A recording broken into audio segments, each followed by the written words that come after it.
Hey everybody, how you doing? IntoWeapons back again with you. Just wanted to do a quick video today on a couple issues that I've had with this VZ-2008. As many of you know, I picked this rifle up not more than 2 weeks ago. Did an unboxing video for you guys about a week ago. Thankfully got it out to the range and found that I was going to have some issues with this rifle, so I'm within a warranty period here. Probably going to have to send it back to J&G Sales or Century Arms to get repaired or replaced, but if you did watch the unboxing video, you'll know one of the issues that I had was the trigger pull. It's much harder and heavier than the owner's manual 5.7 pounds that they say, and online a lot of people say theirs are a crisp 5 pounds. Mine's closer to 10 or 11 pounds, and I'll show you that here in a second on my scale.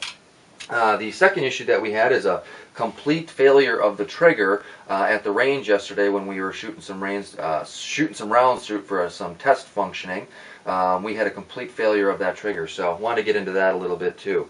A little bit disappointed, guys, being that it's a new firearm. I read online that this particular issue, all the way back to 2009, specifically from J&G Sales too, with some of the VZ2008s that they were selling, were having the same exact issues that this gun is providing me. So this is, I'm guessing, a well-documented issue, and hopefully J&G Sales makes good on it and they get it back to me. But I just don't understand, being that it's an issue that was known in 2009, how come we're still having rifles going out with this particular issue still. So a little bit unusual, a little bit disappointing, but what can you do, I guess.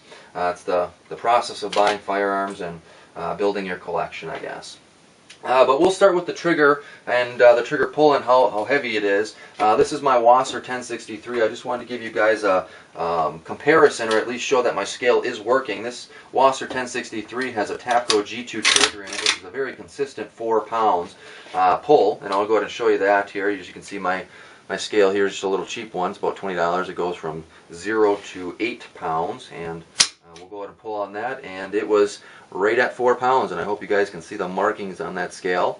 We'll go ahead and run it again just to show you that we have a consistent pull.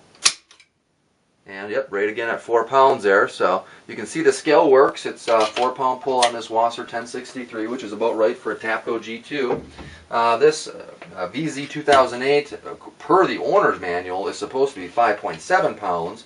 A lot of people that I read online, theirs are closer to 5 pounds. I'm saying mine is probably 10 or 11 pounds. My scale won't even tell me, so I can't give you exact, but I can guarantee you it is not 5 pounds like they say. So we'll go ahead and pull on this one, and I'll show you what we got. Now, and here's that trigger failure problem that I'm having.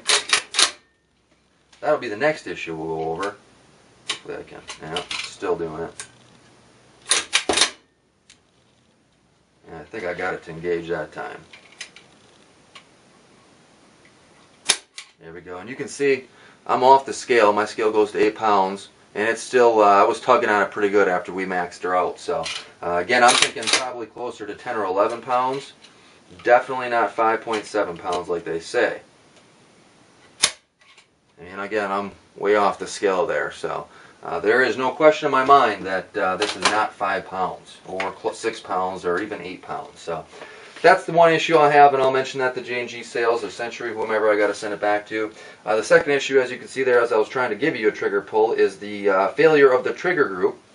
And originally last night when we were at the range, that we had put 40 rounds through it. We had the issue one time where the trigger, we would, a round ejected, and the next round went into the chamber, we'd pull the trigger and nothing would happen. So it almost like the trigger was not engaged. What we actually found was the trigger is engaged, but the trigger for some reason isn't pulling the striker to allow the striker to go forward and hit it. So, which was an issue because I was unable to disassemble this firearm without having the striker disengaged, or the trigger pulled. Essentially, you have to have that done in order to disassemble this rifle. The trigger itself, the fire control group was engaged, but the trigger wasn't allowing it to fire. So I wasn't able to get the darn thing disassembled because of that reason. Monkeying around with the trigger here, kind of pulling it back and forth to the left, to the right, I was able to finally get the trigger to engage on that striker and fire which allowed me then to disassemble the rifle and kind of take a look. Everything looks fine. I don't know what the heck's our problem with it, and I've read online some people say that the sear drifts a little bit, and that might cause some issues. I really don't care. I don't want to look into it that much. I'm not an expert on these fire control groups, a little bit more like I am on the AKs, so don't want to mess with it, being that it's within the warranty period. Just want to contact J&G to get it taken care of, but I'll see if I can replicate the issue here for you guys real quickly. We'll pull back, and as you can see, I can fire. There we go. We'll pull back here, and usually if I switch it to safe and then back to fire, or safe, and I pull it, you can see that the trigger doesn't fire like it's supposed to. Now I'll put it back to fire, and generally when I do this,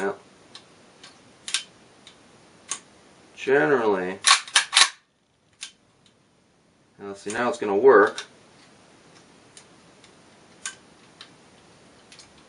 There we go. So now I'm back on fire, and as you can see, oh, now it caught it again. So I think it has something to do, maybe if I tilt it this way. Now, I think it has something to do with maybe even this safety selector.